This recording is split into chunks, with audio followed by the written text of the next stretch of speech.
मुच्यते। पूर्णस्य पूर्णमादाय पूर्णमेवावशिष्यते।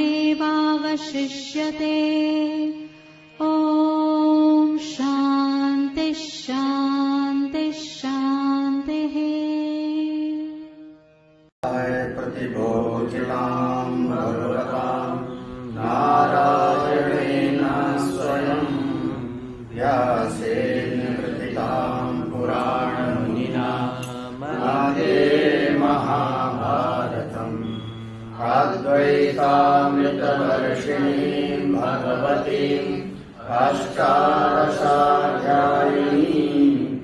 अम्ब त्वामनुसन्दधामि भगवद्गीते भगवद्वेषिणी। नमोऽस्तु ते व्यासविशालबुद्धे पुल्लारविन्दायतपत्रनेत्र येन त्वया भारततैलपूर्णः प्रज्वालितो ज्ञानमयप्रदीपः प्रपन्नपारिजाताय स्तोत्रवेत्रैकपाणये ज्ञानमुद्राय कृष्णाय गीतामृतदुहे नमः। सर्वोपनिषदो भावो दोग्धा गोपालनन्दनः पार्थो वत्स सुधीर्भोक्ता दुग्धं गीतामृतं महत्। वसुदेवसुतं देवं कंसचारूरमर्दनं देवकी परमानन्दं कृष्णं वन्दे जगद्गुरुम्। भीष्मद्रोणतटा जयद्रथजला गान्धारनीलोत्पला शल्यग्राहवती कृतेन वहनी कर्णेन वेलाकुला। अश्वत्थामविकर्णघोरमकरा दुर्योधनावर्तिनी सोत्तीर्णा खलु पाण्डवैर्रणनदी कैवर्तका केशव। पाराशर्यवचा सरोजममलं गीतार्थगन्धोत्कटम् नानाख्यानककेसरं हरिकथा सम्बोधनाबोधितम्। लोके सज्जन षट्पदैरहरः पीयमानं मुदा भूयात् भारत पंकजं कलिमल प्रध्वंसिना श्रेयसे। मूकं करोति वाचालं पङ्गुं लङ्घयते गिरिं यत्कृपातमहं वन्दे परमानन्दमाधवम्। यं ब्रह्मा वरुणेन्द्ररुद्रमरुता स्तुवन्ति दिव्यैस्तवैः वेदैः साङ्गपदक्रमोपनिषदैः गायन्ति यं सामगा। ध्यानावस्थिततद्गतेन मनसा पश्यन्ति यं योगिनो यस्यान्तं न विदुषुरासुरगणा देवाय तस्मै नमः।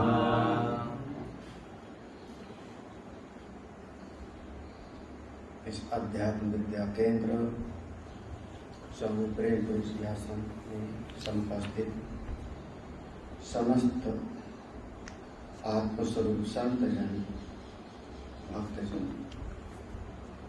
सभी को वंदन। श्रीमद् भगवद गीता का प्रथम अध्याय जिसका नाम है अर्जुन विषाद योग। अर्जुन को विषाद हुआ, मन उसका शोकाकुल है, लेकिन अपने मन की बात को भगवान के सामने प्रकट कर देता है। कुछ भीतर छुपा के नहीं रखता, और जब हमारे चित्त की वृत्ति जैसी है वैसे ही हम भगवान की शरण में चले जाते हैं, तो वह भी योग है। किसी भी भाव के साथ भगवान की शरण में चले जाना। गोप्यः कामात् भयात् कंसः, ब्रज की गोपियां हैं, कामना युक्त होकर के भगवान की शरण में चली जाती हैं। भागवत जी में ये श्लोक लिखा। कंस है, भय के कारण भगवान की शरण में चला जाता है। शिशुपाल इत्यादि जो राजा हैं, द्वेष के कारण भगवान का चिंतन करते हैं, जिससे शत्रु का भाव हो जाए उसका निरंतर चिंतन होता है। भगवान कहते हैं किसी भी कारण से मेरा चिंतन करता है उसका मैं उद्धार करता हूं, वो मेरा अपना है,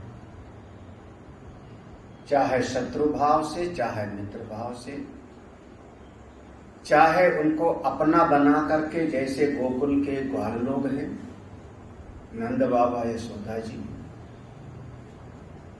चाहे किसी भी भाव के साथ। अर्जुन चूंकि मन के भाव को भगवान के सामने सब प्रकट कर लेता है, कुछ छुपा के नहीं रखता, इसीलिए इसका नाम पड़ गया योग। जीवन में शोक तो अनेक बार होता है, लेकिन हमेशा योग नहीं होता। आदमी विलाप तो कितनी बार करता है, जब जुए में हार गए होंगे तब भी शोक हुआ होगा, जब जंगल जंगल भटक रहे थे तब भी शोक हुआ होगा, जब लाक्षागृह में जलाने का प्रयास किया तब भी शोक हुआ होगा। शोक तो अनेक बार हुआ होगा, लेकिन भगवान के प्रति समर्पित भाव नहीं था, तो इसलिए योग नहीं। आज रणभूमि में जब शोक होता है, भगवान की शरण में चला गया, सब प्रकट करके कह देता है मैं आपका शिष्य हूं, मेरे मन के कष्ट को दूर करो, तो यह विषाद भी उसका योग हो गया। जो भी भाव श्रेष्ठ के साथ जुड़ता है, प्रभु के साथ जुड़ता है, वो सब योग हो जाता है, कोई भी भाव। तो अर्जुन विषाद योग। दूसरे अध्याय में भगवान ने उपदेश देना शुरू किया, नाम है सांख्य योग। सांख्य योग ज्ञान की बात है। अर्जुन, तुमको शोक नहीं करना चाहिए, जिनके लिए शोक नहीं करना चाहिए उनके लिए शोक करते हो, और बातें तो बड़े विद्वानों वाली करते हो। बहुत बार ऐसा देखा जाता है, बातें तो कोई बड़े ज्ञान की बात करता है, प्रज्ञावादांश भाष से, लेकिन दिन प्रतिदिन के जीवन में वो विलाप करता है, राग द्वेष में पड़ा होता है। अर्जुन, ये ठीक नहीं है। तुम आत्मा को समझो, आत्मा कभी मरती नहीं, कभी जन्मती नहीं। सांख्य योग करो, और जो इस सांख्य योग के द्वारा ज्ञान को प्राप्त कर लेगा वो स्थित प्रज्ञ हो जाएगा। ऐसा ब्राह्मी स्थिति पार्थ नई नाम प्राप्त विमुह्यति। इस ब्रह्म स्थिति को प्राप्त करके कभी मोह नहीं होता। इस सांख्य योग के द्वारा प्रतिपादित उस ब्रह्म तत्व का बोध प्राप्त करने पर कभी मोह नहीं होता। स्थित्वा श्याम अंत काले अपि, अगर जीवन के अंतिम क्षण में भी ये बात चित्त में बैठ जाए तो भी बेड़ा पार। कभी भी अर्जुन के चित्त में प्रश्न पैदा हुआ कि प्रभु, आपने दूसरे अध्याय में जो हमको उपदेश दिया उसमें एक तरफ तो आपने कहा आत्मा अजर अमर है, इसको जान लो, आत्मा के ज्ञान से मुक्ति हो जाएगी, और दूसरी तरफ आपने ये भी कहा दूसरे अध्याय में ही कर्मण्येवाधिकारस्ते, कर्म में ही तुम्हारा अधिकार है। अब मेरे मन में ये संशय हो रहा है कि मैं ज्ञान को प्राप्त करूं या कर्म करूं, और अगर कर्म से ज्ञान श्रेष्ठ है तो फिर हमको इस कर्म में क्यों लगा रहे हो? वो कर्म भी कोई बहुत बढ़िया वाला नहीं है, हवन वगैरह थोड़े हैं। कर्म कौन सा? रणभूमि में बाण चलेंगे, गदाएं चलेंगी, लोग का रक्त बहेगा, इस घोर कर्म में हमको क्यों लगा रहे हो? तो तीसरे अध्याय का नाम हो गया कर्म योग। भगवान ने तीसरे अध्याय में जो मूलभूत विषय है अर्जुन, अगर वास्तव में ज्ञान की पात्रता होती, ज्ञान के योग होते तो तुम्हारा प्रश्न ही नहीं होता। ये जो प्रश्न है तुम्हारे भीतर, ये प्रश्न ही बता रहा है कि अभी अंतःकरण पूरी तरह से शुद्ध तुम्हारा नहीं है, अभी तुम कर्म के ही पात्र हो। ठीक है, ज्ञान श्रेष्ठ है, लेकिन इस समय पर तुम्हारी पात्रता कर्म की है, इसलिए अभी तुम कर्म करो। और तीसरे अध्याय में भगवान ने 8 हेतु बताए हैं, 8 कारण बताए हैं। अर्जुन, इन 8 कारणों से कर्म में लगे रहना चाहिए, छोड़ना नहीं चाहिए। न ही कश्चित क्षणमपि जातु तिष्ठति अकर्म कृत, कोई भी क्षण बिना काम किए आदमी रह नहीं सकता। नियत कर्म करने ही चाहिए। बड़े बड़े महापुरुष लोगों ने इस बात को बताया है। ये सारे कर्म का विधान वेदों में बताया है। जिस समय प्रजापति ने सृष्टि की रचना किया, सह यज्ञा प्रजा सृष्टवा, उस समय से, और फिर एक सृष्टि का चक्र है।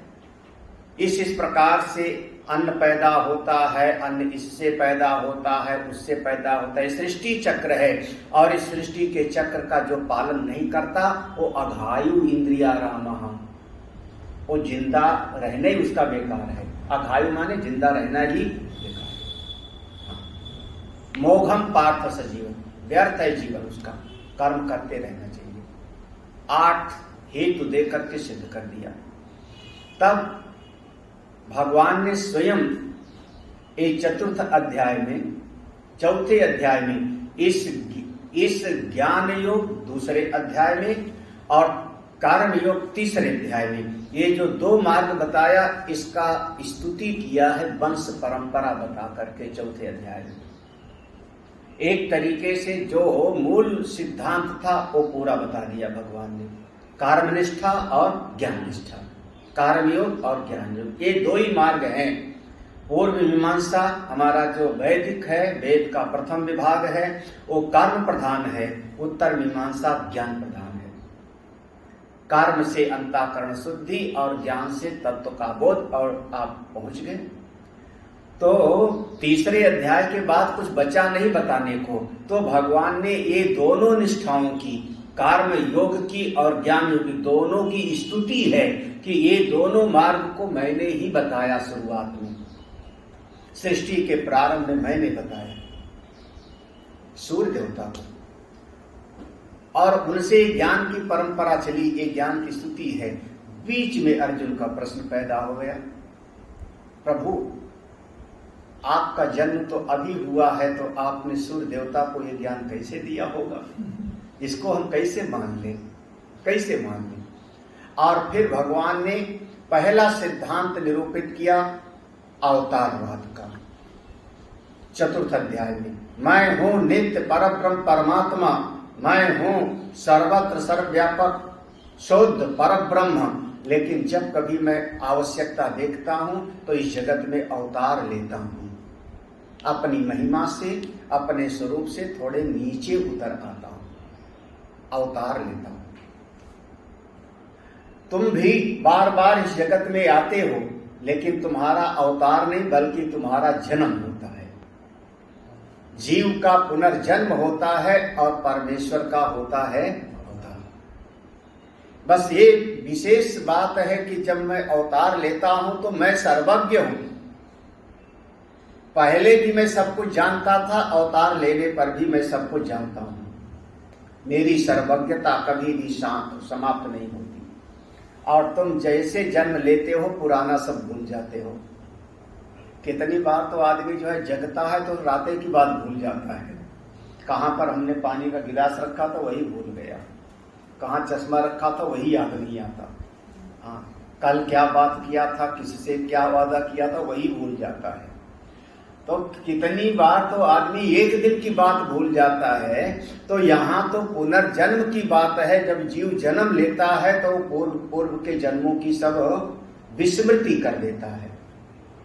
ईश्वर सर्वज्ञ और जीव अल्प। ईश्वर सर्वशक्तिमान, जीव अल्प शक्ति वाला। ईश्वर जब इस जगत में आते हैं तो धर्म की स्थापना के लिए अपनी माया शक्ति को धारण करके आते हैं। जीव जब जगत में आता है तो अपने कर्मों का फल भोगने के लिए आता है। ईश्वर इस जगत में आते हैं तब भी वो माया के स्वामी बन के रहते हैं, और जीव आता है तो माया के वशीभूत हो जाता है। ये फर्क है, यही अंतर है। बस विशेष बात यह है कि मेरा जन्म मेरे कर्म दोनों रहस्यमयी हैं। जो असलियत में जान लेगा वो मुक्त हो जाएगा, वास्तविकता में जान लेगा सो मुक्त हो जाएगा। अर्जुन, 12 प्रकार के यज्ञ होते हैं।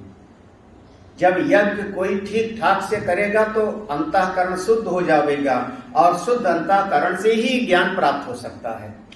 जो ज्ञान मैंने तुमको दिया, जो मैं ज्ञान बता रहा हूं, ये अशुद्ध अंतःकरण वाला इसको धारण नहीं कर सकता। और अंतःकरण की शुद्धि कैसे होगी? निष्काम कर्म से, यज्ञ की भावना से। इसलिए तुमको यज्ञ करते रहना चाहिए, यज्ञ भाव से जीवन जीते रहना चाहिए। और जब निष्काम भाव से सेवा करते हुए जीवन जियोगे तो अंतःकरण शुद्ध होगा, और शुद्ध अंतःकरण लेकर के फिर किसी महापुरुष की शरण में जाओ। अंतःकरण आपका श्रद्धा से परिपूर्ण हो, उनके पास बैठ करके मैं कौन हूं, कहां से आया हूं, बंधन का स्वरूप क्या है, मोक्ष का स्वरूप क्या है, विद्या किसको कहते हैं, अविद्या किसको कहते हैं, ये सब जानने का प्रयास करो। श्रवण करो, मनन करो, निधिध्यासन करो। और अगर ऐसी साधना करते रहोगे तो आपके भीतर एक ज्ञान की ज्योति जलेगी, ज्ञान अग्नि प्रकट होगी, जिस ज्ञान की अग्नि में सारे कर्म तुम्हारे भस्मीभूत हो जाएंगे। जब सारे कर्मों का बंधन, संचित आगामी सबका बंधन छूट गया, तब तुम जीवन मुक्त हो जाओगे। अगर तुमको मेरी बात पर विश्वास नहीं होगा तो संशय होगा, मेरी बात पर विश्वास नहीं करोगे तो संशय है, और जिसके भीतर संशय होगा उसका नाश भी निश्चित है। संशयात्मा, उसका नाश निश्चित है। इसलिए तस्मात् अज्ञान संभूत, ये जो अज्ञान से पैदा होने वाला संशय है, हृदय में रहता है, इसको ज्ञान की तलवार से आप उच्छेद कर दो, मिटा दो, और अपने कर्म के लिए, अपने कर्तव्य पालन के लिए खड़े हो जाओ। चौथा अध्याय यहां पर समाप्त होता है। 5वां अध्याय जो प्रारंभ करते हैं, इसका नाम है 5वें अध्याय का सीधे सीधे कर्म संन्यास योग। अब यहां ज्ञान शब्द नहीं लगाया, कर्म संन्यास योग। इस ज्ञान की प्राप्ति के लिए जिस ज्ञान की महिमा को चौथे अध्याय में बताया है, चतुर्थ अध्याय में जिस ज्ञान की महिमा का निरूपण है, उस ज्ञान को तब तक नहीं प्राप्त कर सकता जब तक जीव की बुद्धि कर्म में ज्यादा लगी। जब बुद्धि कर्म में ज्यादा लगी होगी, नहीं है कर्म संन्यास योग, कर्म संन्यास योग। जब तक हमारी बुद्धि कर्म प्रधान रहेगी, कर्म में ज्यादा लगी रहेगी, तब तक एक ज्ञान को भीतर धारण नहीं कर सकता, एक ज्ञान की बात उसको समझ भी नहीं आवेगी। इसीलिए कर्म संन्यास योग हम इसका प्रारंभ करते हैं। थोड़ा सा 1-2 पैराग्राफ भाष्य कर। कर्मण्य अकर्म यह पश्येत् इति आरभ्य स युक्तः कृष्ण कर्म कृत ज्ञानाग्निदग्ध कर्माणं शारीरं केवलं कर्म कुर्वन् यदृच्छा लाभ संतुष्टा ब्रह्मार्पणं ब्रह्मवि कर्मजान् विद्धि तान् सर्वान् सर्वं कर्माखिलं पार्थ ज्ञानाग्नि सर्वकर्माणि योग संन्यस्त कर्माणं इत्यन्तैः वचनैः सर्वकर्म संन्यासम अवोचत भगवान। भगवान ने क्या कहा? अवोचत भगवान। चौथे अध्याय में भगवान ने क्या कहा है, एक पंक्ति में याद कर लो। चतुर्थ अध्याय में अवोचत भगवान, भगवान ने जो कहा है, क्या कहा है? कर्मणि अकर्म यह पश्येत्, जो कर्म में अकर्म देखता है और अकर्म में कर्म को देखता है वही ज्ञानी है। सा बुद्धिमान मनुष्येषु, वही मनुष्यों में बुद्धिमान है। यहां से आरंभ करके देखो, इति आरभ्य, यहां से प्रारंभ किया भगवान ने। जो उसके पहले पुनर्जन्म का सिद्धांत होगा, उसके पहले फिर अवतारवाद की बात होगी, लेकिन ये जो 18वां श्लोक होगा चौथे अध्याय का, कर्मणि अकर्म यह पश्चेत, यहां से सीधे कर्म संन्यास और ज्ञान की बात है। इति आरभ्य, और कहां तक? सायुक्ता कृष्ण कर्मकृत, ऐसा साधक जिसने इस प्रकार से चिंतन किया उसने सारे कर्मों को कर लिया। ज्ञान अग्नि दग्ध कर्माणम, उसने अपने भीतर एक ज्ञान की ज्योति को जलाया, ज्ञान की अग्नि को प्रज्वलित किया, जिसमें उसके सारे कर्म भस्मीभूत हो गए। शारीरम, अब ऐसा महापुरुष जिसके सारे कर्म भस्मीभूत हो गए, कर्म तो मिट गए, लेकिन अभी शरीर तो है, शरीर तो है, तो शरीर कैसा? शारीरम केवलम कर्म, केवल जीवन यात्रा मात्र के लिए शरीर कर्म करता रहता है।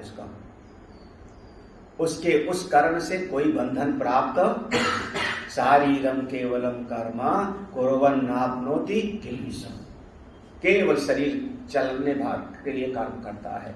अच्छा, जब शरीर उसका काम करता है, उस ज्ञानी महापुरुष का, कहीं भिक्षाटन वगैरह करने लगा, भिक्षाम देहि मांगने के लिए चला गया, तब यदृच्छा लाभ संतुष्ट, फिर उसको जो मिलता है उसी में संतुष्ट रहता है, उसी में संतुष्ट रहता है। अब दृष्टि कैसी है ऐसी महापुरुष की? ब्रह्मार्पणम, ब्रह्म भी, सब कुछ ब्रह्म ही है, सब कुछ ब्रह्म ही है।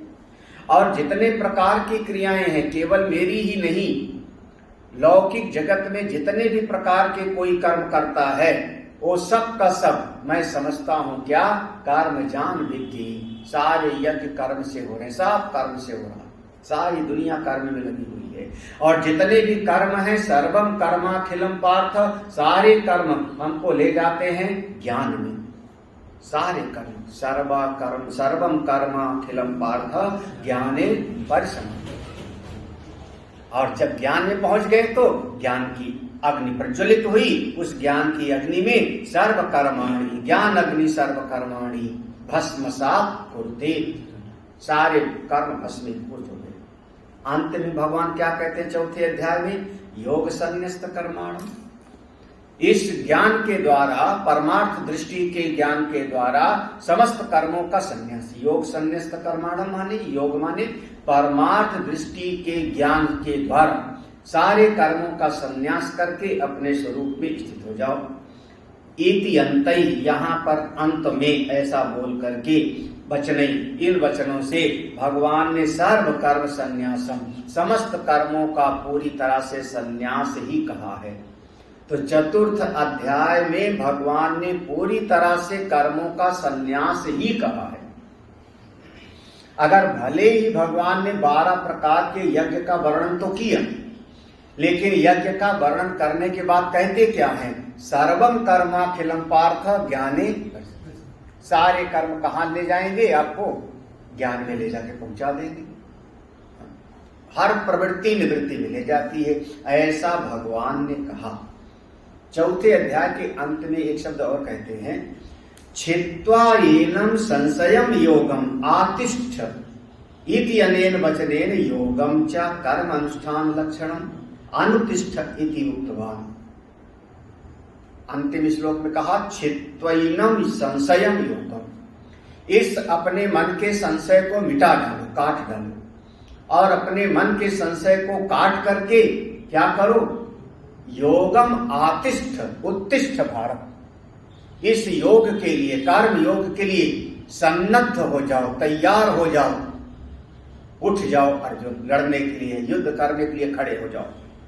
हाँ, योगम आतिष्ठ उत्तिष्ठ भारत, हाँ, योगम माने कर्मयोग, इस कर्म योग के लिए खड़े हो जाओ, आतिष्ठ माने सन्नद्ध हो जाओ, तैयार हो जाओ, बिल्कुल सावधान हो जाओ, तैयार हो जाओ। अब भगवान ने पूरे चौथे अध्याय में तो भगवान ने कर्म संन्यास की महिमा का वर्णन किया, ऊपर के पैराग्राफ सब बताया, इतने सारे श्लोक में। लेकिन श्लोक आखिरी वाला जो है चौथे अध्याय का, वहां भगवान ने कहा खड़े हो जाओ काम करने के लिए। तो अभी तो कहा था सब छोड़ दो, सारे कर्म का संन्यास कर दो, और अंत में कह दिया अब तुम कर्म के लिए खड़े हो जाओ। देखो ये भी अनेन वचनेन योगम च कर्म अनुष्ठान लक्षणम, यहाँ पर जो है योगम आतिष्ठ, तो इस योग का अर्थ क्या हुआ? कर्म अनुष्ठान लक्षणम, कर्म करने के लिए तैयार हो जाओ, अनुतिष्ठ तैयार हो जाओ। तो अब यहाँ संशय हो गया। आपने महिमा बताई कर्म संन्यास की, पूरा का पूरा अध्याय आपने सुनाया कर्म को छोड़ो, कर्म संन्यास करो, और आखिर में चुपके से एक लाइन कह दिया कि कर्म के लिए खड़े हो जाओ। अब बताओ, तो पूरा का संशय यहां से पैदा हो रहा है। प्रश्न का ये मूल है कि आपने पूरा का पूरा गीता जी के इस 25-30 श्लोकों में तो आपने कर्म को छोड़ने की बात बताई। ज्ञान अग्निदग्ध कर्माणम, ऐसा हो जाता है, इस प्रकार से हो जाता है। तत्ववेत्ता की दृष्टि में सारा है कि जो कर्म में अकर्म को देखे, और अंत में कहते हो योगम आतिष्ठ, योगम माने कर्म अनुष्ठान लक्षणम, कर्म करने के लिए तैयार हो जाओ। तब अर्जुन के मन में प्रश्न पैदा हो, तयोः उभयोः च कर्म अनुष्ठान एक कर्म संन्यासयोः स्थिति गतिवत् परस्पर विरोधा। देखो हाँ, तयो, तयो माने उभयो, तयो उभयो, ये दोनों में, ये दोनों में, किसमें दोनों में? कर्म अनुष्ठान और कर्म संन्यासयो, कर्म का पालन करने में और कर्म का त्याग करने में, कर्म संन्यास और कर्म अनुष्ठान, इन दोनों में बड़ा विरोध है। कैसे विरोध है? स्थिति गतिवत् परस्पर विरोध हो। जैसे एक आदमी खड़ा भी होवे और चले भी, ये दोनों एक समय पर तो नहीं हो सकता ना। खड़ा भी है और चले भी, खड़े खड़े हिल सकता है, लेकिन पांव से वो गमन नहीं करेगा। गति हम कहते हैं पांव से जब उसकी गति हो, एक कदम भी आगे चले तो उसको हम कहते हैं गति। तो बिल्कुल एक जगह पर स्थिर खड़ा है और हम कहें वो आदमी चले भी और खड़ा भी रहे, ये दोनों एक साथ नहीं। तो कर्म का पालन करना भी और कर्म का त्याग करना भी, ये दोनों एक साथ तो हो, क्योंकि परस्पर हंसब ठठा बुलाओ गालू। अब दोनों एक साथ नहीं हो सकता। एक दिन लड़ाई हो जाए पति पत्नी और उसने मुंह फुला लिया, उसने मुंह फुला लिया गुस्से में, अब उसके बाद उसको चाहे कोई कितने कहे हंस के दिखाओ, जरा हंस के दिखाओ, तो हंसब ठठा फुलाओ गालू। तो मुंह फुलाना भी और हंसना भी, ये दोनों एक साथ तो नहीं हो सकता, एक साथ नहीं हो सकता।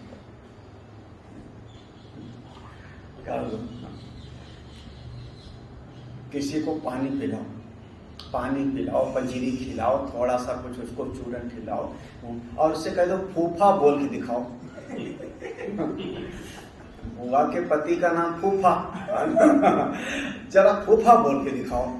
अब मुंह में अगर पानी है और फूफा बोले, आप बच के रहना, क्योंकि पूरा पानी आपके फिर पेट के अंदर नहीं जाएगा। तो ये दोनों एक साथ नहीं हो सकता। स्थिति गतिवत् परस्पर विरोधा। हाँ, जैसे खड़े हो रहना और चलना, ये दोनों एक साथ नहीं हो सकता। उसी प्रकार से कर्म का अनुष्ठान और कर्म का संन्यास एक साथ तो नहीं हो सकता। देखो फिर आगे, ये पहला इन दोनों का विरोध है। फिर आगे कहते हैं एकेन सह कर्तुम अशक्यत्वम्। एक ही आदमी, चूंकि दोनों का परस्पर विरोध है, तो एक आदमी खड़ा है दूसरा चल सकता है, इसमें क्या है? एक आदमी खड़ा है दूसरा चलेगा, एक आदमी बीच में खड़ा है दूसरा आदमी चारों तरफ उसके गोल गोल घूम सकता है, लेकिन दो होंगे ना। तो कह रहे एकेन सह, एक ही आदमी, एक ही आदमी कर्तुम अशक्यत्वात्। ये दोनों को एक ही आदमी एक समय पर कर नहीं सकता। एक ही समय पर एक आदमी दोनों को नहीं कर सकता, क्योंकि दोनों में परस्पर। अच्छा अब देखो, काल भेदेन च अनुष्ठान विधान अभावात्। देखो अलग, काल भेदेन माने अलग अलग समय पर करे, ऐसा कोई नियम नहीं लिखा है। काल भेदेन च अनुष्ठान विधान, अनुष्ठान विधान माने नियम। कर्म करने का नियम, विधि।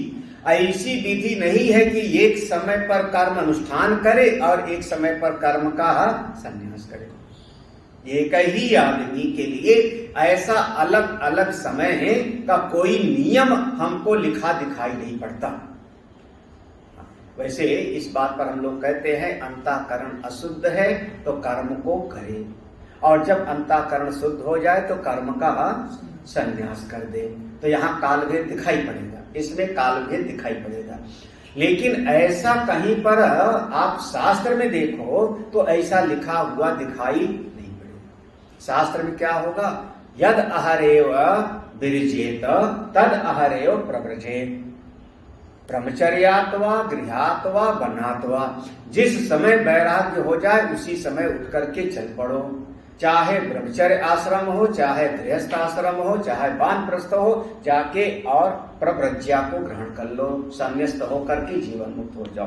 तो काल भेदेन चा अनुष्ठान विधान, काल के भेद से अलग अलग समय पर, एक समय पर सवेरे सवेरे आप अग्निहोत्र कर लो, सवेरे आप अग्निहोत्र कर लो और दोपहर में कर्म संन्यास कर दो। ऐसा चलेगा क्या? ये हो गया काल भेद। तो ऐसा कहीं पर विधान नहीं है। अर्थात एतयो अन्यतर कर्तव्यता प्राप्तो सत्याम यत् प्रशस्तरम एतयो कर्म अनुष्ठान कर्म संन्यासयो तत्कर्तव्यम न इतरद इति एवं मन्यमानः प्रशस्तर बुभुत्सया अर्जुन उवाच संन्यासम कर्मणाम कृष्ण इत्यादि ना कह रहे हैं। अब देखो, तो अब चूंकि ये दोनों एक साथ में हो नहीं सकता, पहला सूत्र हुआ एक साथ में, इसका विरोध है। कैसे? स्थिति गति के जैसे एक साथ में ये दोनों का हो नहीं सकता। एक ही आदमी दोनों को एक समय पर नहीं कर सकता, और अलग अलग समय का कोई नियम नहीं है। तो अर्थात अब हुआ क्या, ये दोनों को अन्यतर कर्तव्यता प्राप्त हो, अलग अलग आदमी करे ऐसा भी नहीं है, ऐसा भी नहीं कहा जा रहा है। यहाँ तो दोनों का उपदेश किसको किया जा रहा है? अर्जुन को। हाँ, एक आदमी को कहा जाए कि तुम कर्म करो, दूसरे आदमी को कहा जाए तुम कर्म को छोड़ दो, तब तो अलग अलग हो गया। तो अन्यतर कर्तव्यता अप्राप्त हो, तो अलग अलग किसी को नहीं बताया जा रहा है, तो एक ही आदमी के लिए बताया गया ना। एतयो, इन दोनों को अन्यतर किसी अन्य के लिए नहीं बताया जा रहा है, अलग अलग नहीं बताया जा रहा है। तो कर्तव्यता प्राप्त हो सत्यम, तो एक ही के लिए हो गया। फिर तो जब एक ही के लिए हो गया तब यत प्रशस्तरम, तो दोनों में जो अच्छा हो, या तो जो प्रशस्तरम एतयो माने दोनों में जो ज्यादा बढ़िया हो, प्रशस्तरम माने श्रेष्ठ, ज्यादा बढ़िया हो गए।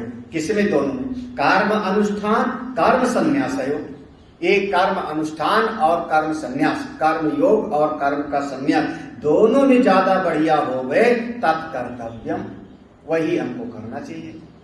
क्योंकि एक ही आदमी के लिए उपदेश है, अलग अलग आदमी के लिए उपदेश नहीं है, अलग अलग समय का उपदेश नहीं है, और दोनों एक साथ करना संभव है नहीं। देखो कितना तरीके से यहाँ पर सिद्धांत लिया है। दोनों का परस्पर विरोध है, नंबर 1। फिर एक ही आदमी दोनों एक साथ नहीं कर सकता, और अलग अलग समय का कोई नियम यहाँ पर लिखा हमको दिखाई नहीं पड़ता। तो मतलब क्या हुआ? एक ही आदमी के लिए दोनों उपदेश हुआ, कर्म अनुष्ठान भी करो और कर्म संन्यास भी करो। जब एक ही के लिए दोनों उपदेश है, तब हम विचार करेंगे दोनों में से बढ़िया कौन सा है। जो ज्यादा कल्याण करने वाला होगा उसी को करेंगे, जल्दी फल देने वाला होगा उसी को करेंगे, जिसको करने में थोड़ा सुगमता होगी उसी को करेंगे। हाँ, अभी तीनों, जिसको करने में सुगमता हो, जो जल्दी फल देने वाला हो, जो श्रेष्ठ हो, कल्याण करने वाला, वही मैं करूं। फिर इस बात को सोच करके तत्कर्तव्यम न इतरत इति, और कोई दूसरा नहीं, एवं मन्यमाना, ऐसा मन में धारणा बना के, प्रशस्तर बुभुत्सया, श्रेष्ठ को, दोनों में से श्रेष्ठ को जानने की इच्छा, बुभुत्सया माने जानने की इच्छा से, अर्जुन उवाच, अर्जुन ने पूछा। शुरू किया। यहाँ अर्जुन उवाच हो गया ना, तो मतलब श्लोक शुरू हो गया। संन्यासम कर्मणाम कृष्ण इत्यादि ना, ये श्लोक का प्रारंभ है, संन्यासम कर्म। अब इसके बाद जो भाष्य में है ये थोड़ा शास्त्रार्थ है, थोड़ा शास्त्रों के अनुसार से एक पूर्व पक्ष और उत्तर पक्ष का सिद्धांत है। पूर्व पक्ष का प्रश्न है, अब एक तो जब कभी स्वाध्याय का प्रसंग होगा तो स्वाध्याय में पढ़ना चाहिए। अब सत्संग में प्रवचन में हम लोग सीधे अब इस श्लोक में प्रवेश करते हैं।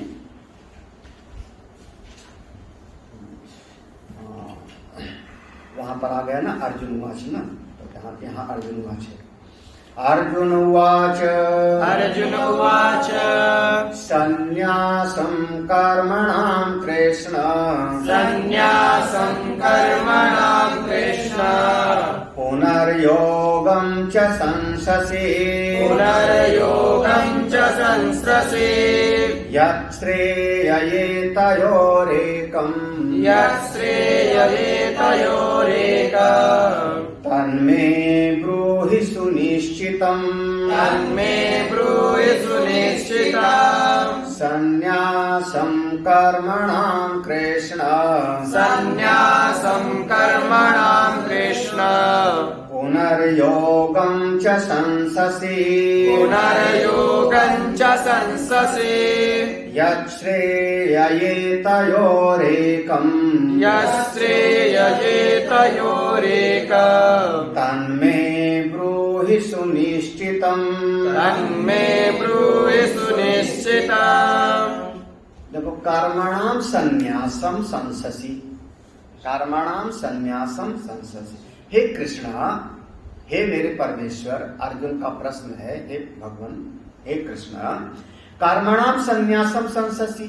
सबसे पहले तो आपने कर्मों के संन्यास की बात बता दिया। भाष्य के शुरुआत की पंक्ति में बहुत सारे थे।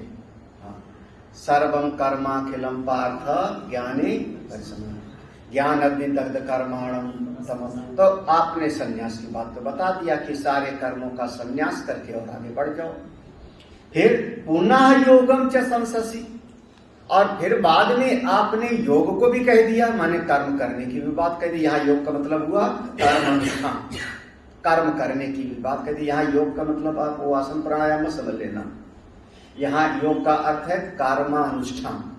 जैसे कहा था ना आखिरी श्लोक में, योगम आतिष्ठ उत्तिष्ठ चित्तैनम संशयम, अपने मन के संशय को काट करके, और योगम आतिष्ठ उत्तिष्ठ, तो वो अलग। तो यहाँ योग माने आप कर। तो दो बातें हो गई, कर्मणाम संन्यासम, पहले तो कर्मों के त्याग की बात कह दिया आपने। फिर योगम माने पुनः योगम संससि, पुनः कर्म अनुष्ठान की भी बात कहते हो।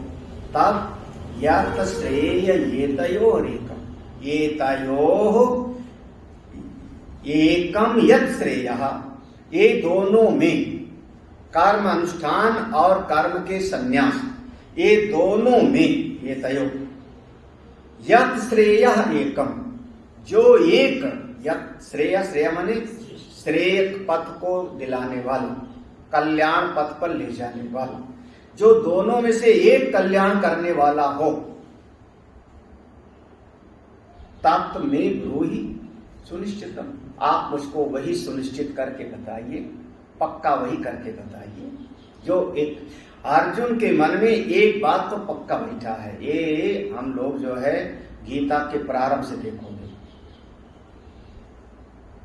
पाठक श्रुति कहती है दो मार्ग हैं, श्रेयश्च प्रेयश्च मनुष्य में तो संपरित्य विविनाति धीरा तयो श्रेया आददानस्य साध। तो दो प्रकार का मार्ग है, एक श्रेय का मार्ग और एक प्रेय का मार्ग। प्रेय का मार्ग तो हमको शुरुआत में प्रिय लगता है, लेकिन परिणाम दुखद होता है। श्रेय का मार्ग शुरुआत में कठिन लगता है, लेकिन परिणाम उसका कल्याणकारी होता है। जैसे कह सकते हैं राजा उत्तानपाद के दो पुत्र हैं, एक ध्रुव और एक उत्तम। सुरुचि के पुत्र का नाम उत्तम और सुनीति के पुत्र का नाम ध्रुव। तो ध्रुव अटल है, नित्य है, श्रेय का है, लेकिन राजा को पसंद नहीं। और सुरुचि सुरुचि वह प्रेय का मार्ग है, उत्तम है, उसके पुत्र का नाम उत्तम है, अच्छा लगता है, वो प्रेय का मार्ग है। ज्यादा आयु नहीं थी उत्तम की, जल्दी मर जाता है। तो ये दो मार्ग हो गए, श्रेय और प्रेय का। जो बुद्धिमान है, समझदार है, वो प्रेय का मार्ग किनारे करके श्रेय का वर्ण करता है, और जो थोड़ा नासमझ है वो श्रेय की बात का ध्यान नहीं देता और प्रेय के मार्ग पर चला जाता है।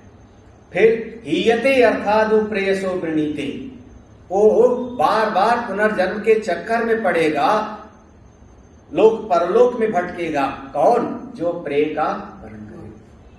तो वहां पर विभाग किया, दो मार्ग हैं, श्रेय का और प्रेय। अर्जुन के चित्त में श्रेय का मार्ग बैठा हुआ है। दूसरे अध्याय में अर्जुन कहता है, दूसरे अध्याय में, हे प्रभु मेरे लिए जो कल्याणकारी है वो बताइए। एन श्रेयो अहम कार्पण्य दोषोपहत स्वभावा पृच्छामि त्वां धर्म सम्मूढचेता यत् श्रेयः स्यात् निश्चितं ब्रूहि तन्मे शिष्यस्ते हम साधि। यत् श्रेय, वहां से देखना, जो मेरे लिए कल्याणकारी है वो बताओ, जो मेरे कल्याणकारी है। फिर उसके चित्त में ये जो श्रेय का पता है, ये तीसरे अध्याय में भी आता है प्रश्न में, तीसरे अध्याय में पूछेगा। अब यहां देखो 5वें अध्याय में यत् श्रेयः एतयोरेकम्, ये दोनों मार्ग में जो कल्याणकारी है। अब वो कल्याण करने वाला जो मार्ग है, भले वो कड़वा भी लगे, कभी कभी दवाई कड़वी भी होती है, कोई दवा कड़वी होती है, लेकिन बच्चे जो है कड़वी दवा खाना पसंद नहीं करते, उनको तो मीठी मीठी गोली चाहिए, होम्योपैथी टेबलेट चाहिए, मीठी मीठी चूस में। श्रेय का पथ आप हमको बताइए। भाष्य देख लेते हैं, बहुत स्पष्ट है, कठिन नहीं है। संन्यासम, श्लोक में है ना संन्यासम, तो संन्यासम परित्यागम कर्मणाम शास्त्रीयाणाम अनुष्ठान विशेषणाम संससि कथयसि इति एतत्। संन्यासम माने परित्यागम, छोड़ देने के लिए, किसको? कर्मणाम, सारे कर्मों को। कौन से कर्म? शास्त्रीयाणाम, जो हम शास्त्रीय कर्म कर रहे थे, श्रौत स्मार्त, हम यज्ञ कर रहे थे, अनुष्ठान कर रहे थे, उन शास्त्रीय कर्मों को भी आपने छोड़ने के लिए बात कही थी। संसारी कर्म को तो छोड़ने के लिए बात है ही, संसारी वाले कर्म का छोड़ने की तो बात थी, लेकिन आपने तो शास्त्रीयाणाम अनुष्ठान विशेषणाम, जो शास्त्रीय अनुष्ठान कर रहे थे, कौन सा? हमने कुआं बनवाया, तालाब बनवाया, गौशाला खुलवाई, उसको भी छोड़ने की बात आपने कही। तो लौकिक और वैदिक समस्त कर्मों के संन्यास की बात आपने कह दी। लौकिक कर्म और वैदिक कर्म दोनों का संसस माने कथयसि, आप इसका नियम बना रहे हो, अनुशासन कर रहे हो। संसस कहते हैं अनुशासन। आप हमको ऐसा आदेश दे रहे हो कि एक समस्त लौकिक वैदिक कर्मों का संन्यास कर दो। देखो, पुनः योगम च तेषाम एव अनुष्ठानम अवश्य कर्तव्यत्वम संससि। पुनः, फिर से, योगम च, इन दोनों में से, कर्म अनुष्ठान और कर्म संन्यास में से, तेषाम, उन दोनों में से, तेषाम एव अनुष्ठानम, योग का ही, कर्म अनुष्ठान का ही क्या कह रहे हो? अवश्य कर्तव्यत्वम, जरूर करते रहना चाहिए। योगम अतिष्ठोतिष्ठ, जैसे दूसरे अध्याय में कहा कर्मण्येवा विकारस्ते, तीसरे अध्याय में कहा नियतम कर्म कुरुतम कर्म ज्यायो या कर्म। तो अनुष्ठान अवश्य कर्तव्यत्व, जरूर करते रहना चाहिए, ये भी आपने कहा। अब दो तरह की बात कही थी, लौकिक वैदिक समस्त कर्मों का संन्यास और कर्म का अनुष्ठान, दो तरह की बात कही थी। अब देखो, फिर अब इसमें भाषण, अतो में कतरत श्रेया इति संशया, किम कर्मानुष्ठानम श्रेया किम वा तदहानम। करें अतः, इसलिए, दो तरह की बात सुन करके, इसलिए में कतरत श्रेया, इन दोनों में कतरत माने कौन सा श्रेष्ठ है, कौन सा श्रेय है, अच्छा है, इति संशयः, ये मेरे मन में संशय हो गया। ये सुन करके मेरे मन में संशय हो गया। इन दोनों में से सुन करके संशय हो गया। किम कर्म अनुष्ठानम, क्या कर्म का अनुष्ठान करें वो कल्याणकारी है श्रेय, किमवा तदहानम, या कर्मों का त्याग कर दें वो कल्याणकारी है। तो दोनों में से मेरे लिए कौन कल्याण करने वाला है? हाँ, तो कहते हैं प्रस्यस्तरम च अनुष्ठेयम, प्रस्यस्तरम च अनुष्ठेयम, जो ज्यादा बढ़िया हो उसी का हम पालन करें, है ना। ये हमेशा अपने ध्यान में रखना चाहिए। जो ज्यादा श्रेष्ठ हो और हम उसके लायक भी हों, उसी को हमको ग्रहण करना चाहिए। दोनों बातें हैं, ज्यादा श्रेष्ठ हो और उसके हम योग्य भी हो, लायक भी हो। समझ में आना चाहिए बात। दुकान पर 10 कपड़े दिखा दिया दुकान वाले ने, सामने 10 कपड़ा रख दिया। अब हमारे मन में आता है कि 10 कपड़ों में से जो ज्यादा बढ़िया हो वो खरीदें। ये बहुत बढ़िया है, ऐसी इच्छा होनी चाहिए, जो ज्यादा बढ़िया हो खरीदें।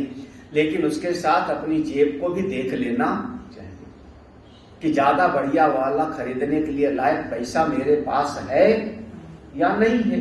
नहीं तो बढ़िया कपड़ा तो बहुत दिखाई पड़ा, पसंद आ गया, लेकिन आप उसके लायक नहीं हो तो श्रेष्ठ कौन सा है और मैं किसके योग्य हूं, है ना।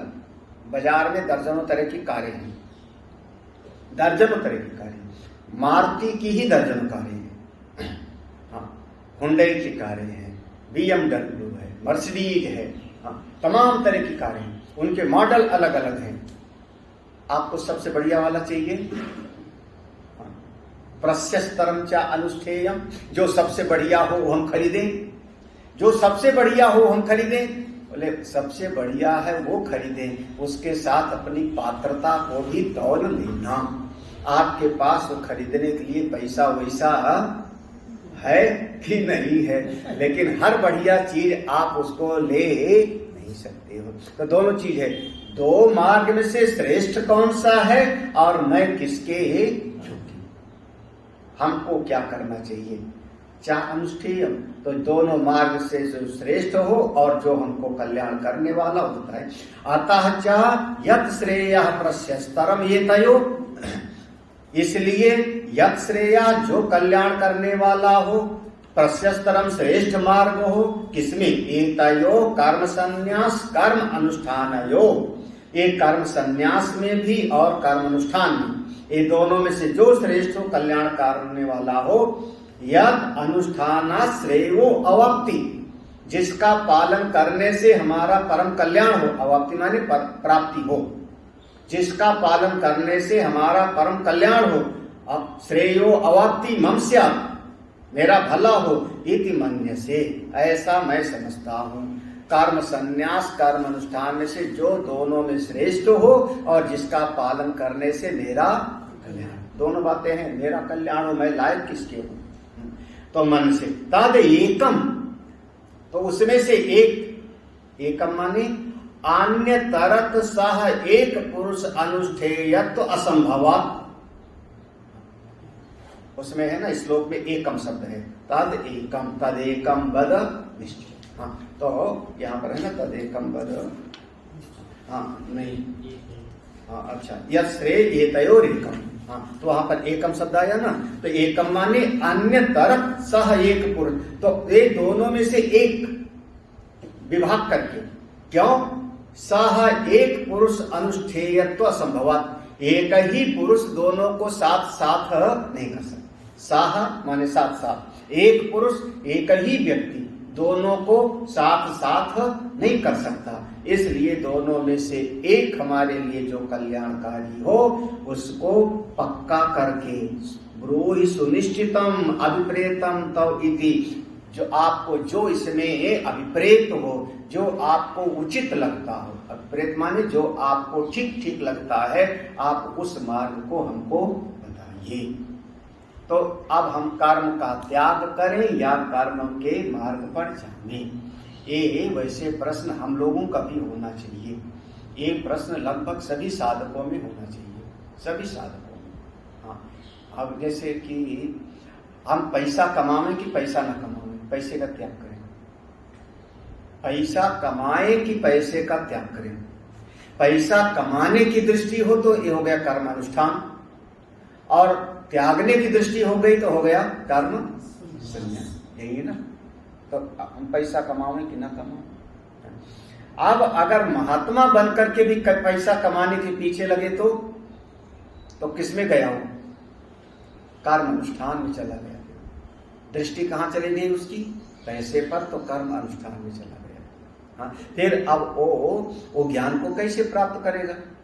तो इसलिए वो कहा गया कि संत लोग तो उनकी दृष्टि पैसे पर नहीं होती। आता है वो अलग चीज है, अच्छे कामों में लगता है वो भी बात है, लेकिन पैसा कमाने के पीछे वो नहीं दौड़ते।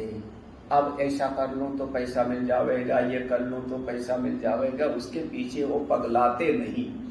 हाय हाय, जरा सा हमारा नुकसान हो जाएगा तो मेरा तो हार्ट अटैक हो जाएगा, हमारा कंपनी अगर बैठ गई, बैंक अगर डूब गया तो हमारी जब सारा एफडी गायब तो हम तो मर ही जाएंगे। बोले आप आत्मा कभी मरती नहीं, फिर क्यों कहते हो कि मैं मर जाऊंगा? आत्मा अजर और अमर है। तुम नित्य सिद्ध बुद्ध मुक्त हो। पैसा आया चला गया। जब हम पैदा हुए तो शरीर पर कपड़ा भी नहीं था, अब कम से कम कोई सब छीन लेवेगा, कपड़ा तो रहेगा। सब लूट लेवे, हमारा जंगल में पिस्तौल दिखा के सब छीन लेवे, तो एक आध कपड़ा तो छोड़ देगा शरीर पर। तो उस समय से तो हम अभी फायदे नहीं है, फिर काहे की चिंता? किस बात की चिंता? तो हम कर्म अनुष्ठान करें कि कर्म का त्याग करें। संसार में जा करके अब ऐसे समझ लो, संसार में लड़ाई झगड़ा करें कि लड़ाई झगड़ा का त्याग करें? लड़ाई झगड़ा करो, उसने हमको एक शब्द कहा, मैं उसको जो है जरूर जवाब दूंगा, तो इसका मतलब आप किसमें गए? कर्म अनुष्ठान में। उसने गाली दिया, तुम लेकर के उसका दांत तोड़ो, पटक के मारो, तो कर्म अनुष्ठान हो गया ना। उसने जैसा व्यवहार किया, उसने गाली दिया, आपने उसको जो है मारना शुरू कर दिया, आप कर्म अनुष्ठान में गए। अब कर्म संन्यास में आप नहीं। कर्म संन्यास वाला क्या करता है? तुल्य निंदा सुविर्मौनि, श्लोक याद है ना? उसने निंदा कर दी, बुराई कर दी, और आप उसको सह लिए। सहनम सर्व दुखानाम। तितिक्षा माने क्या? शीतोष्ण सुख दुख आदि सब सह लेना, यही हुआ ना। और उसने हमारी चीज कोई तोड़ दी, उसने हमारी चीज तोड़ी, मैं उसकी टांग तोड़ दूंगा। बोले अब एक कर्म संन्यास नहीं, किस में चले गए आप? कर्म अनुष्ठान में चले गए। जब कर्म अनुष्ठान में चले गए तो भले आप ब्रह्मचारी हो, महात्मा हो, लेकिन कर्म अनुष्ठान में चले गए तो अभी ज्ञान टिकने वाला फिर है। तो दोनों में जो कल्याणकारी हो वो आप हमको बताइए। हम कर्म संन्यास या कर्म योग का अनुष्ठान? भगवान उत्तर देते हैं। हम सोच रहे हैं आगे तक कल ही पढ़े क्या। पूर्णमदः पूर्णमिदं पूर्णात् पूर्णमुदच्यते पूर्णस्य पूर्णमादाय पूर्णमेवावशिष्यते। ओम शांति शांति शांति। हरि ओम।